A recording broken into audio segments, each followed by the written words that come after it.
Everyone, it's me Anjali Verma and welcome to my channel. So आज की इस वीडियो में हम डिस्कस करने वाले हैं how to study for long hours. तो बेसिकली मैं आपको ये नहीं बताऊंगी कि 12-14 घंटे कैसे पढ़ना है, बट क्वालिटी ओवर क्वांटिटी ये चीज़ हमेशा याद रखना।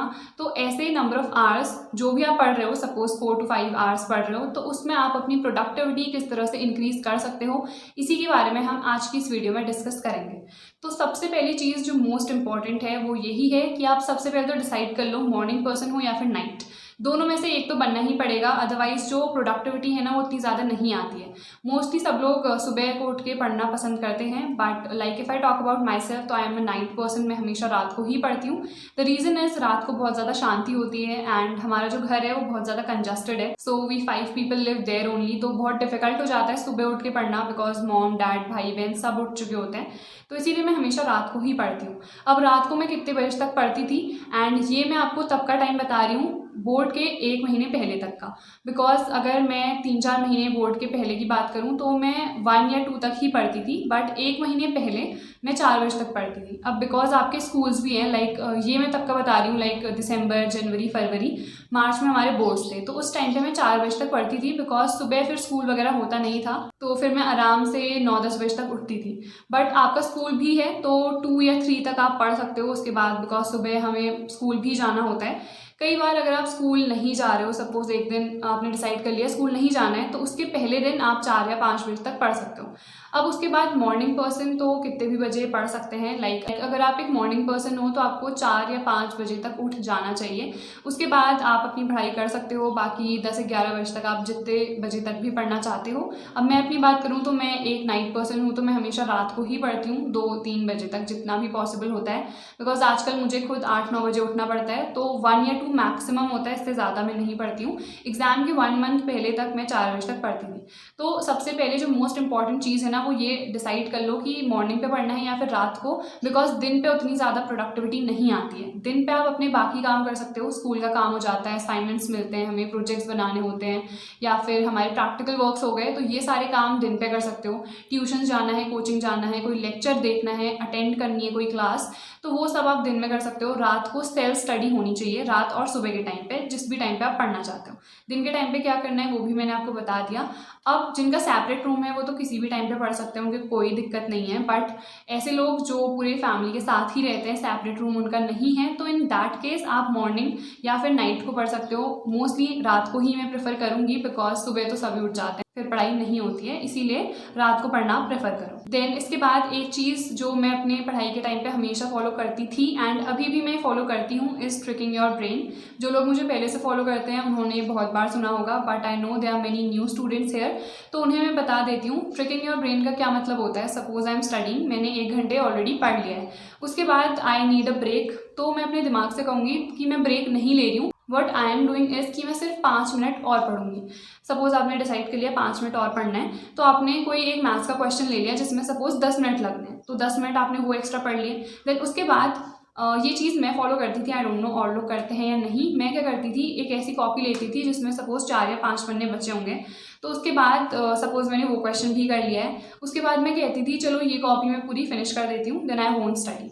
उसके बाद सपोज मेरी कॉपी भी फिनिश हो गई, देन उसके बाद मैं कहती थी कि सपोज मेरी कोई एक्सरसाइज बची है तो बस 4 या 5 क्वेश्चन इसके कर लेती हूँ, देन मैं नहीं पढ़ूंगी। तो इस तरह से जब आप अपने ब्रेन को ट्रिक करोगे ना, तो अपनी प्रोडक्टिविटी आप खुद ही इंक्रीज करते जाओगे। बहुत लोग ये भी कहते हैं कि जैसे हम ये सारी चीज़ें करते जाएंगे तो कुछ टाइम बाद हमारे दिमाग को खुद पता चल जाएगा कि हम उसे ट्रिक कर रहे हैं, बट ऐसा नहीं होता है। ऑनेस्टली मैं ये पास्ट 3 ईयर्स से फॉलो कर रही हूँ एंड मेरे लिए बहुत ज़्यादा हेल्पफुल साबित होता है, इसीलिए मैं आज भी इसे फॉलो करती हूँ। अब यही चीज़ है ना कि अगर आप खुद डिसाइड करोगे कि आपको ये ट्रिक फॉलो करनी है and it would be useful, तो आपके लिए यूजफुल होगी। अगर आप ये डिसाइड कर रहे हो कि नहीं यार इससे कोई फ़ायदा नहीं होगा, तो एक्चुअल में आपको कोई फ़ायदा नहीं होने वाला है। तो इसीलिए ये आपके ऊपर है, आप क्या डिसाइड कर रहे हो। दूसरे लोग आपको सिर्फ बता सकते हैं, लाइक मैं भी हूँ अगर, तो मैं आपको बता सकती हूँ, इम्प्लीमेंटेशन आप खुद ही करोगे उस चीज़ का। तो इसीलिए यही चीज़ है एक ट्रिकिंग योर ब्रेन। और अगर आपसे सपोज 25 मिनट 20 मिनट इतना ही बैठा जाता है, उस केस में आप 5 मिनट का ब्रेक ले सकते हो। ये स्टार्टिंग फेज में बता रही हूँ। अगर सपोज़ आपका पढ़ाई का बिल्कुल मन नहीं लगता है तो 20-25 मिनट पढ़ो, 5 मिनट का ब्रेक लो, फ़ोन यूज़ मत करना उस ब्रेक में। उसके बाद फिर से 20-25 मिनट बैठो, फिर 5 मिनट का ब्रेक लो। ये स्टार्टिंग की बात कर रही हूँ, अगर आपका बिल्कुल पढ़ाई में मन नहीं लगता है। अगर आपका पढ़ाई में मन लगता है, आपको अपने आवर्स को इंक्रीज़ करना है, इन दैट केस 5 मिनट मोर वाली यूज़ करना। सो 2 ट्रिक्स होती हैं, अगर पढ़ाई का मन नहीं है और अगर पढ़ाई का मन है और इंक्रीज़ करना है, तो दोनों केस में मैंने आपको बता दिया कि आप क्या क्या फॉलो कर सकते हो। देन इसके बाद एक और इम्पॉर्टेंट चीज़ है कि सपोज़ हाँ, हम पढ़ने भी बैठ गए, सब कुछ हो गया, बट अब हमारे दिमाग में जो नेगेटिविटी है वो ही नहीं जा रही है। बिकॉज आई नो हर किसी की लाइफ में प्रॉब्लम्स होती हैं, पर्सनल प्रॉब्लम्स, मे बी कुछ और प्रॉब्लम्स भी हों। तो उस केस में ना वो सारी चीज़ें अगर हमारे दिमाग में घूमती रहती हैं तो हम नहीं पढ़ पाते। आप सपोज़ 10 घंटे बैठे हो, बट उसमें से 5 घंटे तो आपके दिमाग में वही सारी चीज़ें घूम रही हैं, तो आपने पढ़ा तो सिर्फ 5 ही घंटे ना, तो उसका कोई फ़ायदा नहीं है। बट अगर आप इस तरह से पढ़ रहे हो कि अगर आपने सिर्फ 2 या 3 घंटे भी पढ़ा है, बट उस टाइम पे आपके दिमाग में कोई नेगेटिविटी नहीं है, आपका फुल कंसंट्रेशन अपनी पढ़ाई पे है, तो वो बहुत ज़्यादा हेल्पफुल होता है। अब अपनी नेगेटिविटी को रिमूव कैसे किया जाए? रिमूव करने के लिए आप क्या कर सकते हो, या तो जो भी आपके दिमाग में है, आपके दिल में जो भी बात है, अपने मम्मी पापा से शेयर करो। मैं उनके अलावा किसी से शेयर नहीं करती हूँ, बिकॉज फ्रेंड्स ऐसे होते हैं कि वो कुछ टाइम बाद आपकी कमी को ही पकड़ के आपको नीचा दिखाने की कोशिश करते हैं, and this happens with everybody. ये एक फैक्ट है, जैसे आप मैच्योर होते जाओगे आपको खुद पता चल जाएगा।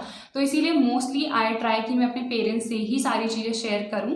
एंड उसके बाद आप क्या कर सकते हो, मेडिटेट कर सकते हो। अगर बहुत ज़्यादा नेगेटिविटी चल रही है, थोड़ा सा रिलैक्स करो, मेडिटेट करो, इट एक्चुअली हेल्प्स। ये सारी चीज़ें हम खाली कहते हैं बट हम इम्प्लीमेंट नहीं करते हैं। तो जब तक आप इम्प्लीमेंट नहीं करोगे ना, आपको खुद पता नहीं चलेगा कि कौन सी चीज़ आपके लिए बेनिफिशियल हो सकती है। तो इसीलिए एक बार खुद ट्राई करो तो आपको खुद ही रिजल्ट्स अपने दिखेंगे। देन एक और चीज़ मैंने आपको पहले ही बता दी, क्वालिटी ओवर क्वांटिटी। ये मत देखो कि मुझे 10-12 घंटे पढ़ना है, बस ये देखो कि अगर मैं 3-4 घंटे भी पढ़ रही हूँ ना, तो मेरी प्रोडक्टिविटी बहुत ज़्यादा आ रही है। मतलब प्रोडक्टिविटी अब आप कैसे चेक करोगे कि आपकी आ रही है? सपोज कोई भी प्रीवियस से उठा लो, उसमें क्वेश्चंस वगैरह देखो, या एमसीक्यू पैटर्न है आपका, एमसीक्यूज देखो। अगर आप वो सॉल्व कर पा रहे हो, विच मीन्स आपने जो पढ़ा है आपको याद है, आप उसे एक्चुअल में कॉन्सेप्ट के फॉर्म में लगा पा रहे हो, अप्लाई कर पा रहे हो, तो ये सारी चीज़ें करो। उसके बाद प्रॉपर स्लीप लेना भी इंपॉर्टेंट है। अब कई लोग ऐसे होते हैं जो सिर्फ 6 घंटे 5 घंटे सो के भी बहुत ज़्यादा प्रोडक्टिव होते हैं, but I am not one of those, because मुझे 8 घंटे की प्रॉपर स्लीप चाहिए ही होती है। अगर मैं 8 घंटे ना सोऊं, मैं दूसरे दिन पूरी लेजी रहती हूँ, कोई काम अच्छे से नहीं कर पाती हूँ। तो इसीलिए मैं 8 घंटे की प्रॉपर स्लीप लेती ही हूँ। अगर आपको लगता है कि 5-6 घंटे सो के भी आप बहुत ज़्यादा प्रोडक्टिव हो रहे हो, तो डेफिनेटली गुड फॉर यू, आप वो भी फॉलो कर सकते हो। एंड एक और चीज़ कि अपना स्लीप शेड्यूल चेंज मत करना एग्जाम के 1 मंथ पहले, तो बिल्कुल भी नहीं। क्योंकि क्या होता है, फिर सपोज आप मॉर्निंग पर्सन हो, देन आप शिफ्ट कर रहे हो नाइट पर्सन पे, तो फिर वो पूरा आपका स्लीप शेड्यूल ही बिगड़ गया, एंड फिर ना आप सुबह प्रॉपरली पढ़ पाओगे ना शाम को।